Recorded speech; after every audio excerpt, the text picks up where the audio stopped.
বিয়ের পর ছেলের উপর বাবা মায়ের হক বেশি না সন্তান এবং তার স্ত্রীর উপর হক বেশি? জি, এই ব্যাপারে একটু জানতে চাই। যে বিবাহের পরে আগে সর্ব অবস্থায় সন্তানের উপরে পিতামাতার হক বেশি। সর্ব অবস্থায় আমাদের খুব সংক্ষেপে বুঝতে হবে যে পিতামাতার মাধ্যমে আমরা জীবন পেয়েছি। আমরা জানি ছোটবেলায় যখন আমাদের বয়স 1 মাস 2 মাস 1 বছর 2 বছর ছিল, ওই সময় যদি আব্বা আম্মা আমাদের না দেখতেন আমরা মারা যেতাম।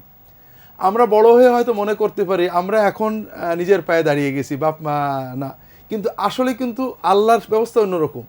আমাদের এই জীবনের শেষ মুহূর্ত পর্যন্ত বরকত এবং আখিরাতের জীবনের জন্ম মৃত্যু পিতামাতার হাতে বাঁধা রয়েছে। সুবহানাল্লাহ। আল্লাহ রাসূল সাল্লাল্লাহু আলাইহি ওয়াসাল্লাম বলছেন, হুমা জান্নাতুকা ওয়া হুমা নারুকা, তোমার পিতামাতাই তোমার জান্নাত, তোমার পিতামাতাই তোমার জাহান্নাম।